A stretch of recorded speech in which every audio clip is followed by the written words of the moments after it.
there that keeps this team together.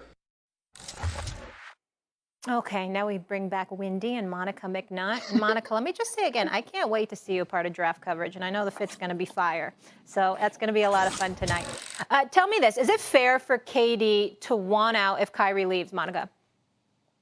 I think so, Molly. I think this is where we are in the league, where there are a handful of guys that can say what they want, and teams will move to make that happen. We've seen it with Kyrie. We've seen it with James Harden. KD is of that same ilk and caliber of player.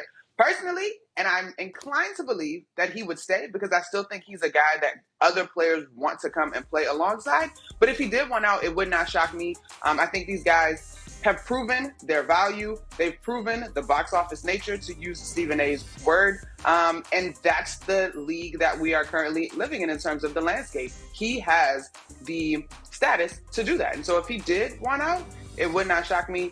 Like I said, I do hope that he stays. He's a guy that has talked endlessly about kind of just being able to find peace, not so much happiness, because he believes that's a fleeting idea. I don't know how much he does or does not love the situation in Brooklyn apart from Kyrie, but it would not surprise me if that's what we get into, should Kyrie no longer be a Brooklyn Net. Go ahead, Wendy. You know, the Nets didn't start this process without being aware of this danger. It wasn't like it just occurred to them that KD might be unhappy when Kyrie decided to seek his other options.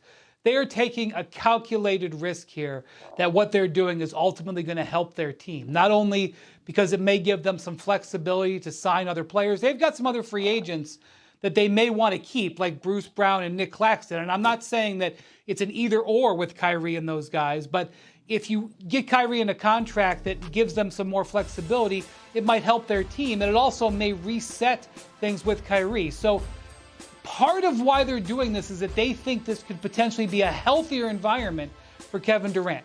If Kyrie, though, I mean, that's not why you're asking. You're not asking for that nuance. What you're asking about is if Kyrie walks to the Lakers, takes a $30 million pay cut, sticks it to him and says, I'm walking, what does Kevin Durant do? My feeling is that he would be very disappointed that the team would be farther away from a championship. I still think this Nets roster has a lot going for it. I think Ben Simmons is the type of defensive playmaker that could potentially be a big difference for a team whose defense was holding them back last year.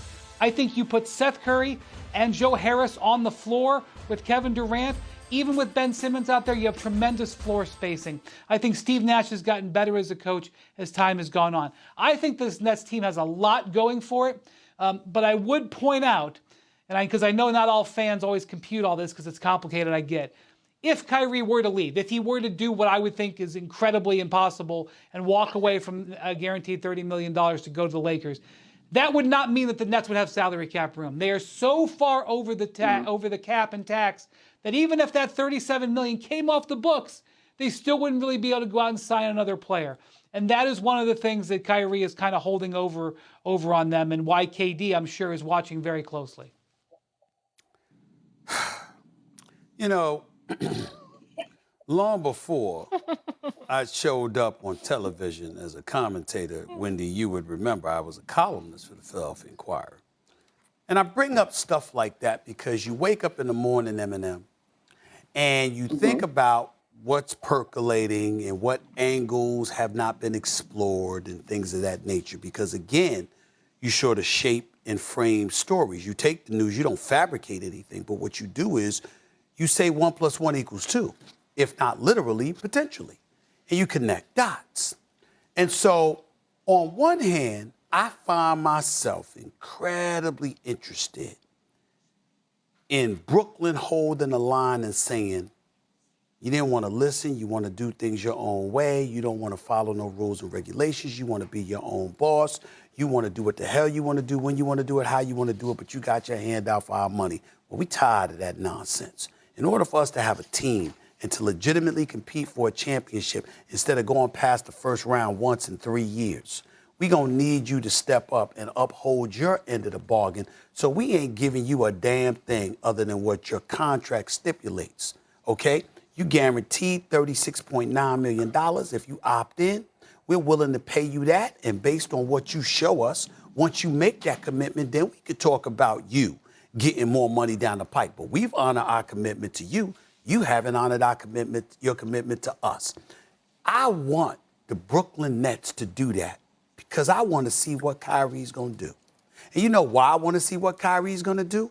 Because you said KD was your boy. Wendy knows this. KD doesn't come to Brooklyn unless Kyrie said, let's go to Brooklyn.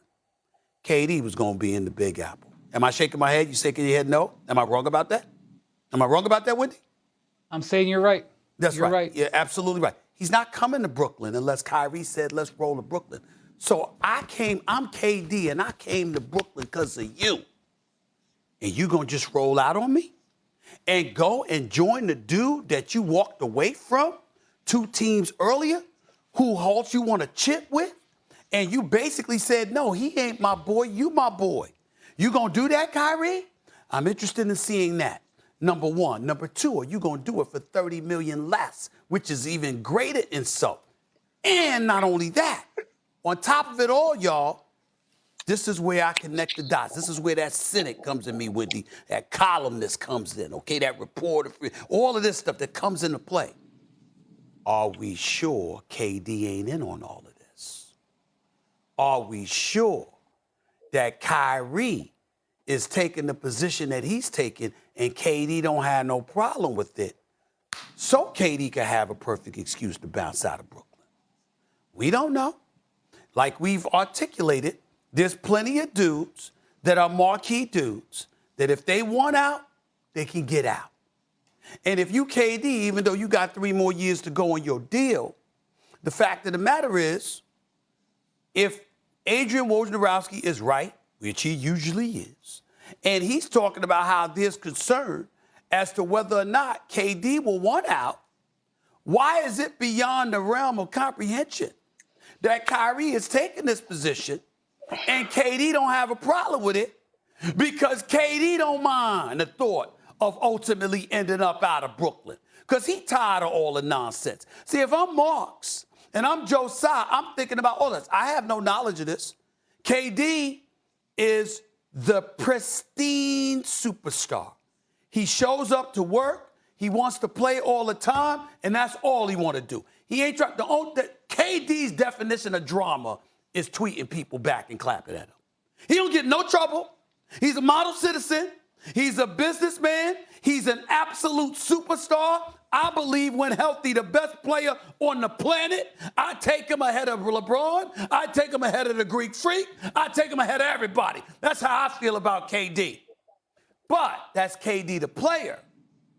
KD, the dude that is the leader, hasn't said a word about Kyrie publicly.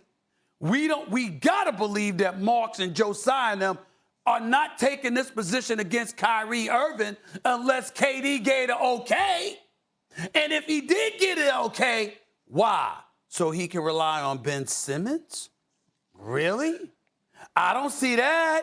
So all I'm trying to say is that my antennas are up. My wheels are circling, y'all. And I'm looking at all of this. And I'm saying, go ahead, Kyrie. Stir all of this in motion. I want to see if you're going to walk away from your boy, your brother, whatever the hell y'all do with y'all little symbols and signs and all of that other stuff. You understand? Whatever the hell y'all do, you going to walk away from $30 extra million to rejoin LeBron? And that's against your brother? Really? I hope that Josiah and Sean Marks hold the line. Go ahead, Kyrie. What you gonna do? Let's find out. Let's find out. Oh. Yeah. I don't. That's right. You don't know anything. Wendy, tell me I'm lying. Is that not possible? It ain't possible. I ain't making this up. We're deducing their facts, and we're saying, okay, these are the scenarios. Which one is it? Pick one. It's one of them. One thing that I've thought of, one thing I've thought about is, Durant extended his contract last summer, 4 years, Yes. $198 million. He didn't have to do that. That's right. He would have gotten big money this summer no matter what. Even if he had gotten hurt again, he'd have gotten big money. Right. He did it for 2 reasons. One, because he thought that Harden and Kyrie were also going to extend. That didn't happen. Okay. But the other reason he did that is because if you're a player of his caliber, your contract